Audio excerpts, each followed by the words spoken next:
नमस्कार। जम्मू आजकल में एक बार फिर आपका स्वागत है और मैं हूं आदर्श पाल गुप्ता। जैसा कि आप जानते हैं, जम्मू के अंदर दो ऐसी ऑर्गेनाइजेशंस हैं जिनकी एक आवाज़ पर जम्मू के लोग सड़कों पर आ जाते हैं। उनको पता है कि दोनों ऑर्गेनाइजेशंस जम्मू के हित के लिए हमेशा काम करती हैं। एक तो chamber of commerce and industry है और दूसरी बार एसोसिएशन। हालांकि दोनों एसोसिएशन जो हैं अपने अपने वर्ग से जुड़ी हुई हैं। बार एसोसिएशन एडवोकेट्स की एसोसिएशन है और चैम्बर जो है व्यापारियों की एसोसिएशन है। लेकिन उसके साथ साथ ये दोनों ऑर्गेनाइजेशन हमेशा जम्मू के हित के लिए लड़ती रही हैं, काम करती रही हैं। पिछले कुछ समय से चैम्बर की गतिविधियां जो है वो ऐसी थी जिसे जम्मू के लोगों में निराशा रही और उसी की वजह से जम्मू के व्यापारियों ने एक नई टीम को जिताकर भेजा और उनसे उम्मीदें लगाई कि वो जम्मू के हित के लिए कार्य करेंगी। आज हमारे साथ मौजूद हैं Jammu chamber of commerce industry के नवनिर्वाचित प्रेसिडेंट अरुण गुप्ता। अरुण जी, पहले तो आपको बहुत बहुत आपको और आपकी पूरी टीम को बहुत बहुत मुबारक है। आप लोगों ने आप पर विश्वास, व्यापारियों ने आप पर एक बहुत बड़ा विश्वास जताया है। जैसा कि आप जानते हैं कि आप पहले भी जनरल सेक्रेटरी रहे और जम्मू की चैम्बर एक आवाज़ है।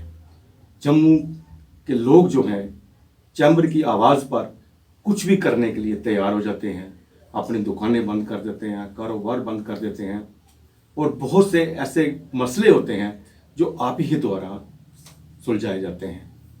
इस वक्त आपकी टीम जब आई है तो जम्मू एक ऐसे दौर से गुजर रहा है कि जिसे एक बहुत ही मुश्किल दौर हम कह सकते हैं।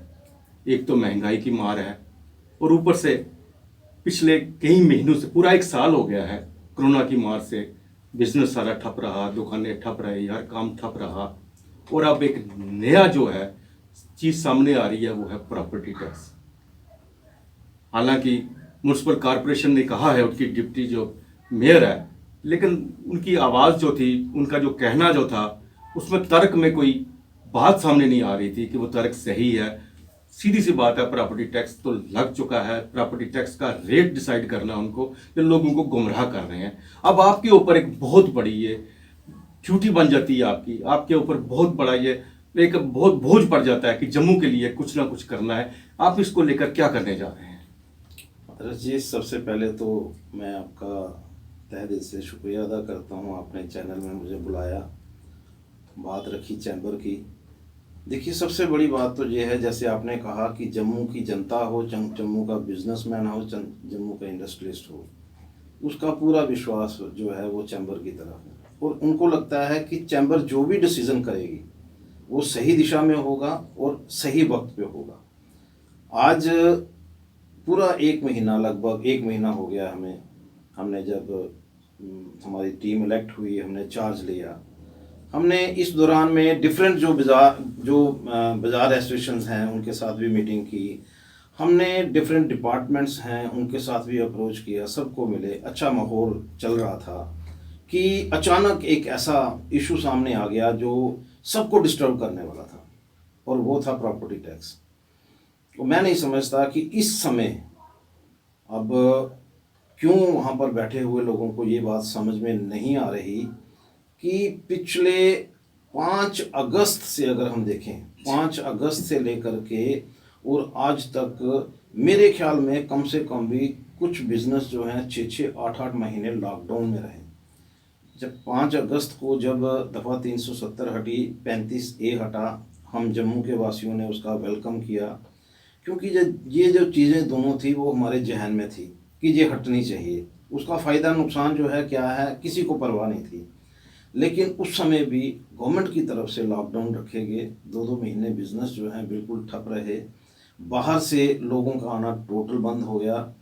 और उसके बाद थोड़ा ही समय बीता था कि कोविड-19 आ गया और उस समय भी गवर्नमेंट की तरफ से 4 महीने लगातार लॉकडाउन में हम लोग रहे। हमारे बिजनेसमैन ने बहुत सफ़र किया और आज तक कर रहे हैं। आज भी लखनपुर जो है किसी वजह से ये कहिए कि रेड जोन में है, पैन इंडिया जो है उसको ग्रीन जोन में किया गया है, पैन इंडिया को, जी जी लेकिन लखनपुर आज भी रेड जोन में है। सबसे बड़ी बात मैं समझता हूँ कि जम्मू जो है, हमारी जो जम्मू की इकॉनमी है वो डिपेंड करती है पिलग्रिम टूरिस्ट पे। बहुत सारे बिजनेस वो टोटली डिपेंडेंट है। हमारा ये जो होटल इंडस्ट्री ले लीजिए, हमारा ट्रांसपोर्ट ले लीजिए, जो हाईवे पे जो दुकानें हैं वो ले लीजिए, वो सभी की सभी उन्हीं पे डिपेंडेंट करती हैं जो पिलग्रिम टूरिस्ट आते हैं। पिलग्रिम टूरिस्ट आज की डेट में पिछले 1.5 महीने में मेरे ख्याल में 1 या 2 महीने रहे होंगे जब पिलग्रिम टूरिस्ट जो है वो पूरी तरह से जिस तरह से पहले आता था वो आया। अब और कोई सोर्स हमारा है नहीं जम्मू में। जी जी जम्मू की अगर हम आवाज़ देखें, बात सुने, तो जम्मू का बिजनेसमैन जो इतनी देर से सफ़र कर रहा था, अचानक उनको एक बात, नई बात जो है उनके सामने आ गई कि आपकी जेब में पैसा है कि नहीं, ये किसी को चिंता नहीं है। आपका घर जो है वो खाना मिल रहा है कि नहीं मिल रहा, उसकी चिंता किसी को नहीं है। मैं बात उन लोगों की कर रहा हूँ, बड़ी स्कीमें आ रही हैं, लोअर क्लास के लिए भी बड़ी स्कीमें हैं, अपर क्लास को कोई चिंता नहीं है, लेकिन जो लोअर मिडिल क्लास है, जो मिडिल क्लास है जी जम्मू की, जी वो ज़्यादा है। उन लोगों को जो सफ़ेद पोश हैं, जो किसी से मांग नहीं सकते, वो लोग परेशान हैं। सो गवर्नमेंट को इस समय चाहिए था कि उनके लिए कोई पैकेज देते, उनको कोई ना कोई हेल्प देते। वो तो हेल्प कहीं से नहीं मिली। आज पोजीशन ये हो गई कि भाई प्रॉपर्टी टैक्स की बात चलना शुरू हो गई।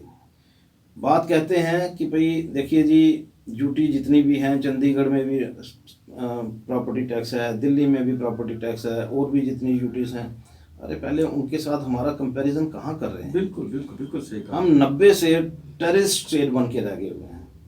90 से 30 साल हो गए, हमारी स्टेट में कितने टेररिस्ट आए, कितने धमाके हुए, और हमारे लोग जो हैं कितना यहाँ पर बंद हुए, कितने हमारा सारा सिस्टम डिस्टर्ब हुआ। पिलग्रिम टूरिस्ट नहीं आ सका, श्रीनगर में टूरिस्ट नहीं जा सका, और यहाँ बात कर रहे हैं कि भाई हमें एट पार जो है वो देख रहे हैं कि भाई जिस तरह से बाकी जगह पर टैक्स लगा हुआ है। और सबसे बड़ी बात मैं एक और कहूँगा, देखिए हम लोग जो हैं टेल एंड पे हैं। जम्मू की कोई भी प्रोड्यूस जो है, मेरे ख्याल में होगी 1-2%। हमारे चावल यहाँ से बाहर जाते हैं, फ्रूट कश्मीर से बाहर जाता है, जम्मू से और क्या जाता है। अगर हम बात करें चंडीगढ़ की, चंडीगढ़ में डेली जो नेबरिंग स्टेट से हैं वो 3 से 4 लाख लोग जो हैं वो विजिट कर रहे हैं चंडीगढ़ डेली।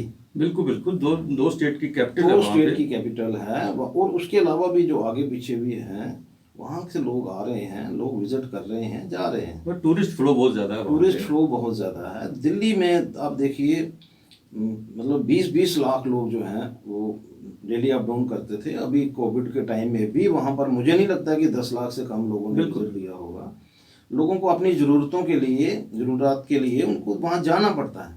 जम्मू में किस लिए आना है? जम्मू में एक माँ वैष्णो देवी के दर्शन के अलावा आपको क्या मिलेगा यहाँ पर जिसके लिए आपने आना है? और इस तरह के हालात को समझिए, ये एक राइट टाइम नहीं है।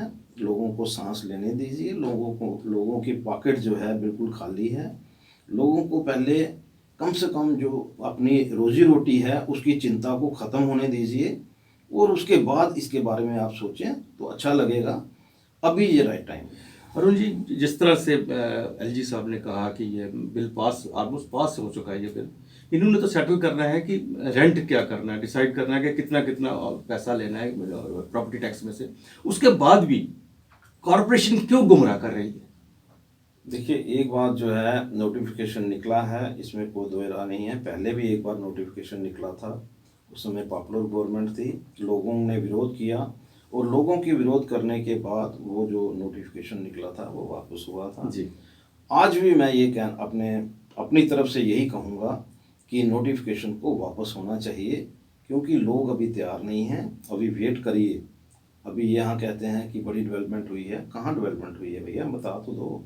इस मैंने भी देखा है, ये बस स्टैंड की इनॉग्रेशन करने के बाद इतने ज़्यादा हम लोग इमोशनल हो गए कि यहाँ पर पूरी मतलब डेवलपमेंट ही डेवलपमेंट हो गई। अभी शुरू भी नहीं हुई। गवर्नर साहब ने अनाउंस किया है, पाइपलाइन में हमारे प्रोजेक्ट हैं, कोई बात नहीं, आने दीजिए ना, प्रोजेक्ट बनने दीजिए, नए प्रोजेक्ट आने दीजिए। बस स्टैंड बना है, थोड़ा सा सांस लगेगा। कोविड-19 को खत्म तो होने दीजिए, अपने लखनपुर को तो खोलिए। बिल्कुल, ये जिसको सबसे रेड बड़ी जोन बात बना है, करके सबसे बड़ी रखा बात है ये। जिसको रेड जोन बना करके रखा है उसको तो खोलिए। जबकि आपका कठुआ डिस्ट्रिक्ट जो है वो ग्रीन जोन में है, सारे सांबा डिस्ट्रिक्ट ग्रीन जोन में है, तो लखनपुर किस लिए कर मैं रहे हैं? इसीलिए कह रहा हूँ कि पहले इन चीज़ों को ख़त्म होने दीजिए। कोविड-19 का एक जो हवा बना हुआ है, अभी भी बना हुआ है, इसको ख़त्म तो होने दीजिए। पूरे हिंदुस्तान में कोई स्टेट नहीं होगी यहाँ पर इस दौर में। जी। जबकि आप देखेंगे बॉम्बे में इन्होंने प्रॉपर्टी टैक्स को रिड्यूस किया, दिल्ली में रिड्यूस किया, हर स्टेट में जो आवाज़ आ रही है वहाँ पर रिड्यूस हो रहा है। जी, और जी। यहाँ पर प्रॉपर्टी टैक्स लगाने की बात हो रही है। तो मैं समझता हूँ कि ये गवर्नमेंट को सोचना चाहिए, ये प्रॉपर्टी टैक्स को इस समय बिल्कुल रिव्यू करके और ठंडे बस्ते में डालना चाहिए। टाइम आने दीजिए, लोग पीछे नहीं हटते। जम्मू के लोग नेशनलिस्ट सोच वाले लोग हैं। जम्मू के लोग कभी किसी बात को लेकर के पीछे नहीं हटते। पूरे हिंदुस्तान में मैंने नहीं सुना जिस तरह से इस कोविड के टाइम में यहाँ पर इतने ग्रुप जो लगे जिन्होंने हर उस लेबर की हेल्प की, किसी को बिल्कुल। बिना खाने के नहीं रहने दिया। जम्मू के लोगों की सोच जो ये है कि यहाँ पर बैठा हुआ, चाहे वो बिहार का व्यक्ति है, चाहे वो महाराष्ट्र का है, चाहे वो यूपी का है, यहाँ पर बैठा हुआ व्यक्ति जो है वो बिना खाने के नहीं रहना चाहिए। इस सोच को लेकर के इस कोविड के टाइम में भी लोगों ने अपनी पॉकेट में पैसे हैं कि नहीं हैं इस बात की परवाह नहीं की। उन्होंने कुछ ना कुछ अपनी जेब से, अपनी पॉकेट से दिया ताकि उन लोगों को रोटी दी जा सके। लेकिन ये चीज़ जो है गवर्नमेंट को भी सोचनी चाहिए कि उनकी पॉकेट खाली है। इस समय प्रॉपर्टी टैक्स का टाइम नहीं है, वक्त आने दीजिए, थोड़ा सा वक्त तो दीजिए। वक्त देने के बाद में देखेंगे। बिल्कुल सही कहा आपने अरुण जी। इस वक्त जम्मू जो है हम कह सकते हैं कि बारूद के ढेर पर बैठा है। जिस तरह से पिछले दिनों से असला यहाँ पे बरामद हुआ, आतंकवादी पकड़े गए, व्यापारी वर्ग जो है सुबह घर से निकलता है एक डर से, एक भय के कारण निकलता है, पता नहीं मैंने शाम को घर आना कि नहीं। ऐसी सिचुएशन यहाँ पे बनी हुई। और जैसा डीजी पुलिस ने भी कहा है कि जम्मू जो है मिलिटेंट्स के रडार पर है। ऐसे में व्यापारी जो है अपना घर चलाना उनके लिए मुश्किल हो रहा है। और किस तरह से ये प्रॉपर्टी टैक्स और उसके अलावा आपके यहाँ पेट्रोल और डीजल के दाम दिन ब दिन, गैस के दाम दिन ब दिन हर दिन बढ़ते जा रहे हैं, इसके ऊपर तो पूरे का पूरा व्यापार पे असर पड़ेगा। देखिए, ये बात तो आपकी बिल्कुल सही है कि हम लोग बारूद के ढेर पे खड़े हैं। और जिस तरह से पुलिस डिपार्टमेंट ने बड़ी मुस्तैदी से और बड़े हिम्मत से इन टेररिस्ट को यहाँ पर जम्मू में पकड़ा है, मैं उन लोगों को सैल्यूट करता हूँ। और आने वाले दिनों में भी उसी मुस्तैदी से ये लोग जो हैं जम्मू की रक्षा करेंगे, ये हमें उम्मीद है। यहाँ तक मसला ये है कि देखिए, एक बात तो क्लियर है, जम्मू में जो 2 या 3 टेररिस्ट पकड़े गए हैं उससे कोई मसला हल होने वाला नहीं है। जिस तरह की सुरंगें आए दिन हमें सांबा में मिल रही हैं, पलावाला में मिल रही हैं, बॉर्डर पे मिल रही हैं, उसमें कोई शक नहीं है कि टेररिस्ट किस तरह से हम लोग परेशान करने में लगे हुए हैं, वो पूरी तरह से लगे। बिल्कुल बिल्कुल। अब वहाँ से हम लोग कितना सेफ रहते हैं, माता रानी माँ वैष्णो की वजह से, माँ बाबे वाली की वजह से हम लोग कितना सेफ रहेंगे आने वाले दिनों में, ये तो वक्त बताएगा। लेकिन जिस तरह से आपने कहा, महंगाई चरम सीमा पर है, लोगों की पॉकेट जो है वो खाली हैं और आने वाले दिन जो हैं लोगों के लिए बहुत मुश्किल भरे हैं। जिस तरह से जीएसटी रिजीम में जिस तरह का एक सिस्टम बना हुआ है, मुझे नहीं लगता है कि ये जीएसटी वालों को ये जीएसटी जो सिस्टम जब तक इसका रिव्यू नहीं होगा तब तक लोग परेशान ही रहने वाले हैं। जी जी।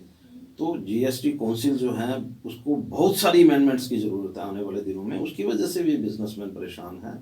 लेकिन यहाँ तक मसला इस बिल का है जी, ये जो प्रॉपर्टी बिल है, तो मैं यही आपके माध्यम से रिक्वेस्ट करना चाहता हूँ, एलजी साहब को भी करना चाहता हूँ, चीफ सेक्रेटरी को भी करना चाहता हूँ, और बाकी के जो मेयर साहब हैं उनको भी एक रिक्वेस्ट देना चाहता हूँ कि इस समय सही टाइम नहीं है, सही टाइम का इंतज़ार करना चाहिए। कुछ लोगों के कहने पर, कुछ लोगों की मर्जी के ऊपर ये चीज़ सिस्टम नहीं चलते, सबको साथ लेकर के चलना चाहिए। मोदी साहब एक नारा देते हैं, सबका साथ सबका विकास। यहाँ सबका साथ तो कहीं बात ही नहीं आई। स्टेक होल्डर्स जो हैं किसी को पता ही नहीं है। स्टेक होल्डर्स के साथ एक बार भी मीटिंग करके उन्होंने ये बात कहने की कोशिश नहीं की कि आने वाले दिनों में भाई हमारा जो सिस्टम है वो यहाँ पर हम लोग लूज़ कर रहे हैं, हमें ज़रूरत है। अरे बात तो करिए, बिल्कुल। और हमारी बात को भी सुन लीजिए। अगर हम लोग ठीक हैं तो आप उसको थोड़ी देर के लिए डिले करिए। अगर हम लोग ठीक नहीं हैं तो आप इम्प्लीमेंट करिए, लेकिन हम ठीक हैं उसके बाद में भी आप इम्प्लीमेंट करेंगे, ये पॉसिबल नहीं है। जी जी इसके लिए तो हमें लड़ाई लड़नी है। जी। अरुण जी, अंत में मैं ये आपसे जानना चाहूँगा, इन केस ये टैक्स हम पे लगाया जाता है तो चैम्बर का क्या स्टेप रहेगा? देखिए, हमारा एक सिस्टम है, बाज़ार एसोसिएशंस जो हैं उनके साथ बात हो रही है, होगी, उनके साथ मिल कर के हम लोग इस इशू को लेकर के चलेंगे। लेकिन जहाँ तक मेरा मानना है कि अगर ये टैक्स लगेगा उसके लिए हम सब व्यापारियों को तैयार रहना चाहिए, हमें बंद करना पड़ेगा और जी। तब तक करना पड़ेगा जब तक ये बिल वापस नहीं हो। और मैं यही चाहूँगा कि ऐसी नौबत जो है वो गवर्नमेंट की तरफ से ना आए और गवर्नमेंट जो है इस बिल को फर्दर टाइम बिंग इसको वापस ले ले, इसको वापस बिल्कुल ठंडे बस्ते में लेकर के चले जाए। जब तक लोगों के अपने सिस्टम ठीक नहीं होते तब तक इसको वापस। हम आशा करते हैं कि ये जो बात है प्रशासन अच्छी तरह से समझ ले कि आने वाले समय में वो कुछ भी करें, लेकिन इस वक्त जम्मू के लोग इस बिल के लिए, इस महंगाई के दौर में इस बिल के लिए बिल्कुल तैयार नहीं है। और चैम्बर ने जैसा कहा, चैम्बर के साथ जम्मू की आवाज़ है, जम्मू के लोगों ने ये कहा है कि चैम्बर जो भी कदम उठाएगा हम उनके साथ हैं। अरुण जी, आप हमारे स्टूडियो में आए, इसके लिए आपका बहुत बहुत धन्यवाद। धन्यवाद। आज के लिए बस इतना ही, अगले प्रोग्राम में फिर आपसे भेंट होगी, तब तक इजाज़त दीजिए, नमस्कार।